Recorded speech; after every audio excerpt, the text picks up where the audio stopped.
और दोस्तों स्वागत है आपका आपके YouTube चैनल मोहित चक्रवर्ती पर। तो दोस्तों हम लोग अब जियोग्राफी टेस्ट पार्ट 30 सॉल्व करेंगे। तो शुरू करते हैं फ्रेंड्स। क्वेश्चन नंबर फर्स्ट है, वानविले बांध किस नदी पर स्थित है? अगर आपको पता है तो आप कमेंट कर सकते हैं। वानविले बांध किस नदी पर स्थित है? और इसका राइट आंसर है ऑप्शन नंबर ए, कोलंबिया नदी पर। अगला क्वेश्चन है, मार्सेलो क्या है? कांडला बंदरगाह है या ब्राजील बंदरगाह है या फिर दोनों या फिर इनमें से कोई नहीं? तो मार्सेलो बंदरगाह क्या है? अगर आपको पता है तो कमेंट कर सकते हैं। मार्सेलो बंदरगाह, इसका राइट आंसर है friends option number B, Brazil का बंदरगाह है ये। मार्सेलो क्या है? ब्राजील का बंदरगाह है। अगला क्वेश्चन देख लेते हैं। क्वेश्चन नंबर थर्ड है, अफ्रीका के रोम सागरीय तट पर कौन सा बंदरगाह है?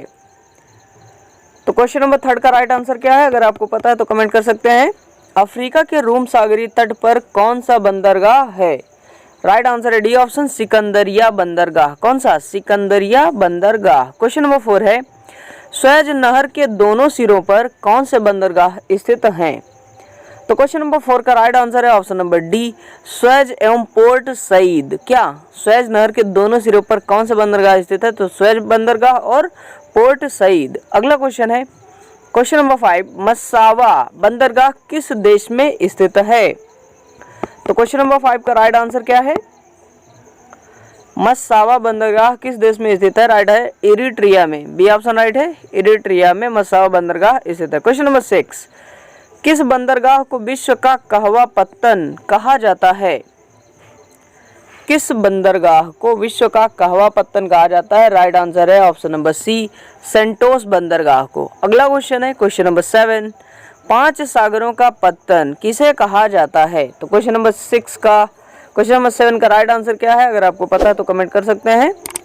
5 सागरों का पत्तन किसे कहा जाता है? पत्तन यानी कि बंदरगाह। तो क्वेश्चन नंबर 7 का राइट आंसर है ऑप्शन नंबर बी, मॉस्को को। रूस की राजधानी मॉस्को को 5 सागरों का पत्तन कहा जाता है। क्वेश्चन नंबर 8, यूरोप का सबसे महत्वपूर्ण बंदरगाह कौन सा है?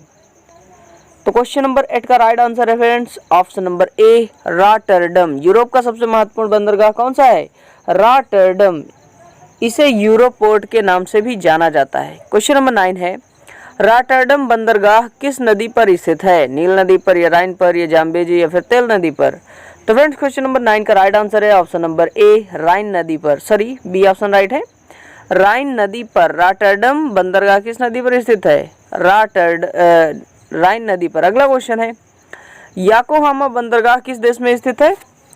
तो फ्रेंड्स क्वेश्चन नंबर 10 का राइट आंसर है सी ऑप्शन, जापान में। याकोहामा बंदरगाह जापान में स्थित है। क्वेश्चन नंबर 11, स्वेज नहर के उत्तरी प्रवेश द्वार पर कौन सा बंदरगाह है? स्वेज नहर के उत्तरी प्रवेश द्वार पर कौन सा बंदरगाह है? राइट आंसर है ऑप्शन नंबर ए, पोर्ट सईद। स्वेज नहर के उत्तरी प्रवेश द्वार पर पोर्ट सईद नामक बंदरगाह है। क्वेश्चन नंबर 12, कौन सा बंदरगाह गुजरात में उसके तोड़ने एवं मरम्मत करने के लिए प्रसिद्ध है? तो क्वेश्चन नंबर 12 का राइट आंसर है पाटन, ऑप्शन नंबर बी। कौन सा बंदरगाह गुजरात में उसके तोड़ने एवं मरम्मत के लिए प्रसिद्ध है? पाटन बंदरगाह। अगला क्वेश्चन, विश्व का फेफड़ा किस क्षेत्र के वनों को कहा जाता है? तो क्वेश्चन नंबर 13 का राइट आंसर अगर आपको पता है तो आप जरूर कमेंट करें फ्रेंड्स। विश्व का फेफड़ा किस क्षेत्र के वनों को कहा जाता है? तो क्वेश्चन नंबर 13 का राइट आंसर है ऑप्शन नंबर ए, विषुवतीय क्षेत्रों के वनों को विश्व का फेफड़ा के नाम से जाना जाता है। अगला क्वेश्चन है, क्वेश्चन नंबर 14, प्राकृतिक वनस्पति का सबसे विकसित क्षेत्र कौन सा है? तो क्वेश्चन नंबर 14 का राइट आंसर है ऑप्शन नंबर बी, पतझड़ वन। प्राकृतिक वनस्पति का सबसे विकसित क्षेत्र कौन सा है? पतझड़ वन। अगला क्वेश्चन है, टैगा वन सबसे अधिक कहाँ पाए जाते हैं? तो क्वेश्चन नंबर 15 का राइट आंसर क्या है? अगर आपको पता है तो आप कमेंट कर सकते हैं। टैगा वन सबसे अधिक कहाँ पाए जाते हैं? तो क्वेश्चन नंबर 15 का राइट आंसर है ऑप्शन नंबर सी, साइबेरिया में। टैगा वन सबसे अधिक कहाँ पाए जाते हैं? साइबेरिया में। अगला क्वेश्चन है, किस वन को जंतुओं की दृष्टि से प्राकृतिक प्राणी उद्यान कहा जाता है? सदाबहार वन को या फिर मैंग्रोव वन को या पतझड़ या फिर सवाना वन को? किस वन को जंतुओं की दृष्टि से प्राकृतिक प्राणी उद्यान कहा जाता है? तो क्वेश्चन नंबर 16 का राइट आंसर है ऑप्शन नंबर डी, सवाना वन को प्राकृतिक रूप से प्राकृतिक प्राणी उद्यान जंतुओं की दृष्टि से क्या कहा जाता है? प्राकृतिक प्राणी उद्यान। किसको? सवाना वन को। अगला क्वेश्चन है, विश्व के वन क्षेत्रों में से किस वन के फैलाव की प्रतिशतता सबसे अधिक है? तो अगर आपको राइट आंसर पता है तो आप कमेंट कर सकते हैं। विश्व के वन क्षेत्रों में से किस वन के फैलाव की प्रतिशतता सबसे अधिक है? तो क्वेश्चन नंबर 17 का राइट आंसर है ऑप्शन नंबर सी, उष्णकटिबंधीय वर्षा वन की जो फैलाव की प्रतिशतता है वो सबसे अधिक है। अगला क्वेश्चन है, सिनकोना वृक्ष किस वन में पाए जाते हैं? तो क्वेश्चन नंबर 18 का राइट आंसर कमेंट कीजिए अगर आपको पता है तो। क्वेश्चन नंबर 18 का राइट आंसर है ऑप्शन नंबर ए, विषुवतीय वन। सिनकोना वृक्ष किस वन में पाए जाते हैं? तो विषुवतीय वनों में। अगला क्वेश्चन है, मोंटाना वन कहाँ पाए जाते हैं? मोंटाना वन, तो इसका राइट आंसर है ऑप्शन नंबर ए, एंडीज पर्वत के पूर्वी ढाल पर। क्या? एंडीज पर्वत के पूर्वी ढाल पर मोंटाना वन पाए जाते हैं। अगला क्वेश्चन है, किस वन को बोरियल वन के नाम से जाना जाता है? तो क्वेश्चन नंबर 20 का राइट आंसर है ऑप्शन नंबर सी, शंकुधारी वनों को।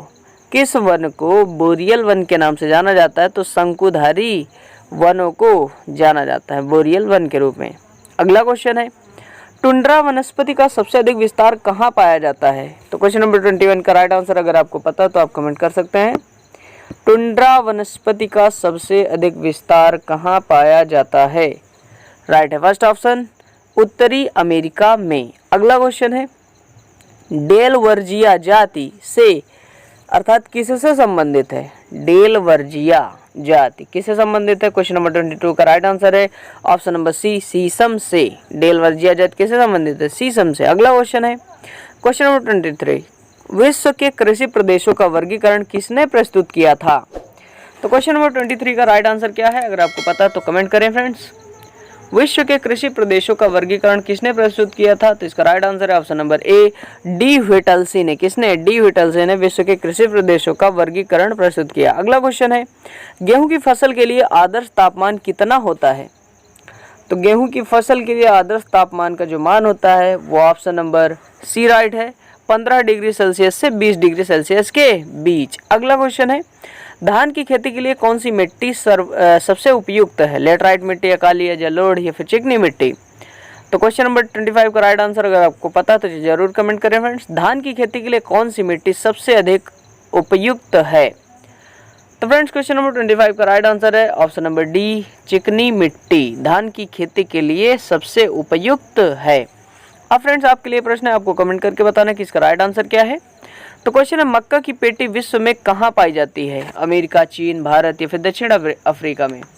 तो आप अपना फ्रेंड्स आंसर कमेंट कीजिए। तो फ्रेंड्स मिलेंगे अगले दिन जियोग्राफी टेस्ट के साथ, तब तक के लिए जय हिंद।